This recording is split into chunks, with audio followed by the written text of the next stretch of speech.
Hi, I'm back, and this week on Art Books for Creativity, I'm going to talk about a specific art technique, and books are on that specific art technique, and that is called making silk paper.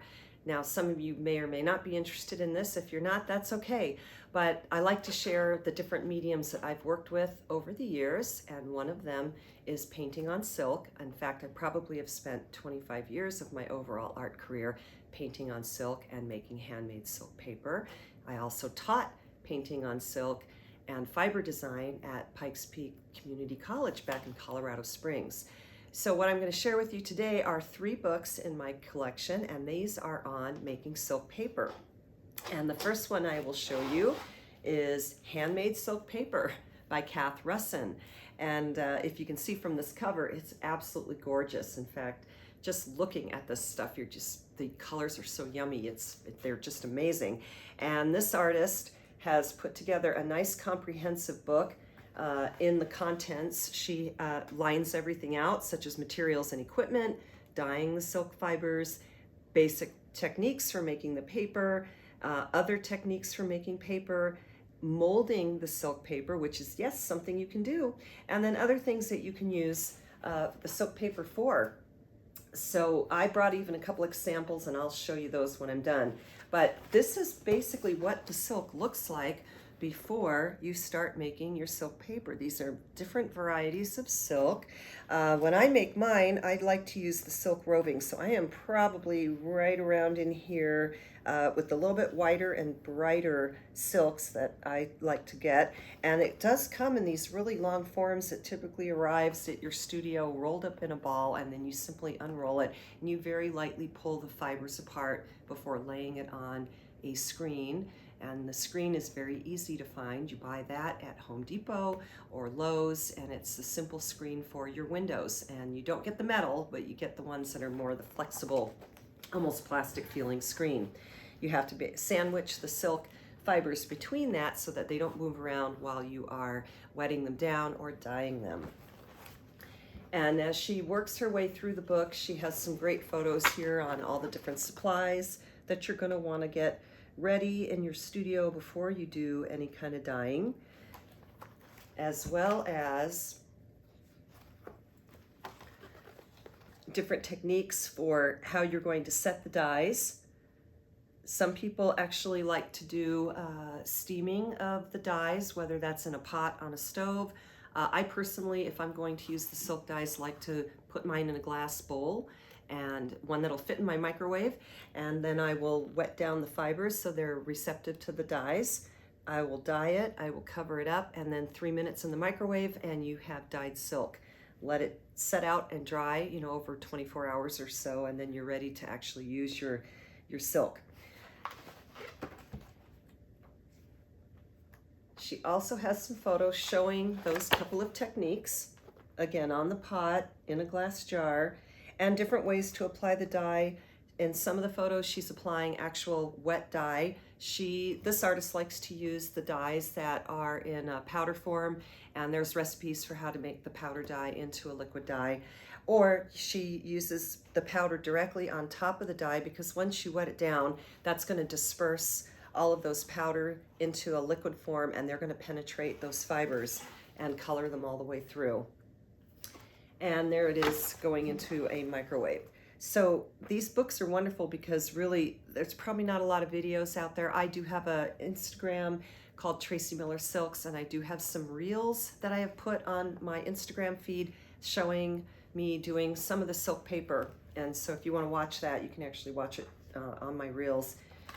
Here's some beautiful examples of it once it is dyed, and you can still see it's sort of in that snake form. A lot of different beautiful colors.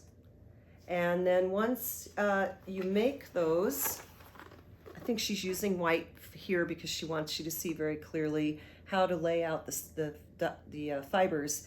And you're going to go at least a minimum of 2 layers, and you're going to crisscross them. So you'll go one direction for the first layer and follow up going the other direction with your second layer. And once you have that done, that's when you put your other piece of screen down and wet it, and then dye it, and then dry it. The other cool thing you can do with the silk fibers is you can print on it, you can cut it, you can add inclusions. In this one here, she has put dried petals from flowers and dried leaves and little seeds. So it's kind of like making paper. If some of you have made some handmade paper, it's really kind of the same techniques, although it's silk and it's got that gorgeous luminescent and lustrous look to it, which really only silk has. Let's see if I can find another good example here. Here she has 3-dimensional pieces. These are called silk bowls, and you're going to need, you know, just some forms that you can lay the wet fibers over, and you let them dry overnight, and you have to use a medium, like for an acrylic, a matte medium, and those will dry and they will stiffen the silk so that they will hold up, and I'll show you these towards the end of the video. So this is one of the books, Silk Paper by Kath Russin. My next book, I think I'll do this one first. This is called Silk Paper, A Guide to Making It and Using It in Textile Art. This one by Sarah Lawrence. All these books are a little older, so again, just find them on Amazon or Thrift Books. That's another one of my favorites. This one, she goes into a little more detail, a lot more 3-dimensional pieces. You can see here it takes well to a sewing machine and taking shape, and she's made almost like a little vase or basket. Flowers. She's added some beadwork here to this one. This one definitely has some inclusions. I've seen people make jewelry with silk fiber, jackets, hats. Let's find something else. That's a great example here. Oh, this is another thing I like about silk fiber. You can stamp on it. So you can make a paper and the paper's plain, but then you can enhance that paper by maybe using rubber stamps or stamps that you create yourself, or maybe using roller wheels and putting some designs on the paper and basically using it like it's a canvas. And it takes that very, very well. You can use stencils on the silk fibers. You can punch holes in it. You can cut holes in it. Here's a good example of adding maybe some metallic markers to it and hand stitching some beadwork into it. So you can get very, very creative with it. And then this last book is called Take Silk. It's by Judith Pinnell. And this is a guide to silk paper for the creative fiber artist. And this one, she really has done some very, very creative things with the silk fiber. Here is a beautiful purse. This artist has taken this up to another level, several more purses.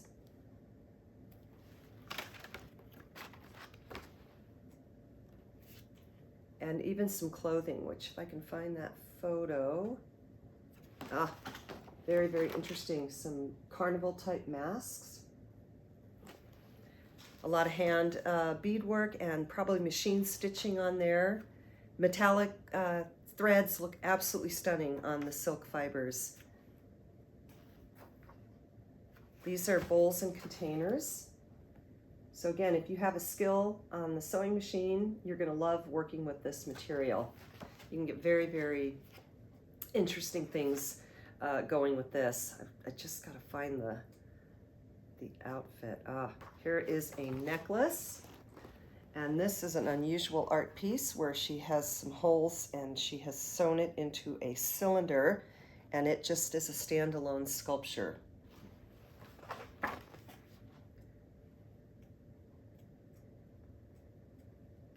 And here's a good example of making a jacket and hats with the silk fiber. So really the creativity with this particular material knows no bounds. It's really just what you're gonna think up in your own head. But if you're going to get into it, having books like this are very helpful because again, it is a little bit older technique. I haven't seen any new books really published on making silk paper, and having the books with very good photographs, illustrations, and instructions on how to actually dye the silk fibers and work with them will really help you a lot, especially if you want to get into this. So I brought along a couple examples, and these are bowls that I have made, and you can see how well they hold up. They are 2 layers thick, and this one has a different color on the inside than on the outside, and that's just simply dyeing the reverse side a different color.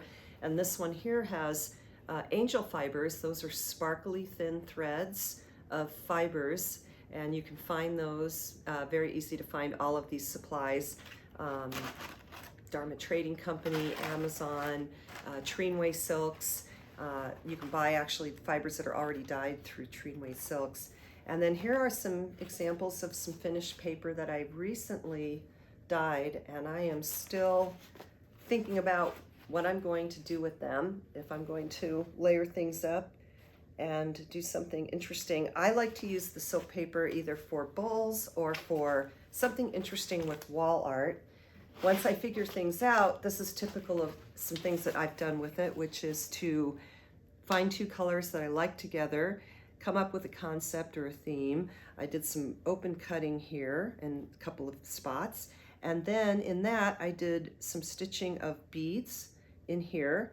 These are my own handmade polymer clay pieces, which I have added on, as well as another piece hanging here. And originally I had this stuck to a canvas, but I have since taken it off the canvas, and if I'm going to hang it again, I think I'm going to do something a little more organic, like maybe a branch from a tree and some type of maybe a wire to hang it through, and you can very easily puncture a hole through there. But the stuff is really strong, so if I were to take this piece and pull it, it's incredibly strong. So you can't tear it apart, but you can use a scissor on it and you can cut it, and that's what makes it really a lot of different uses for it. So I hope that you enjoyed the video on silk paper making today, and that it spurs some creativity for you in your own studio practice and gives you some great ideas for some things that you can make for yourself or gifts, or even to get into it as a business. And I want to thank you for joining me today on Art Books for Creativity, and have a great rest of your week. Thanks.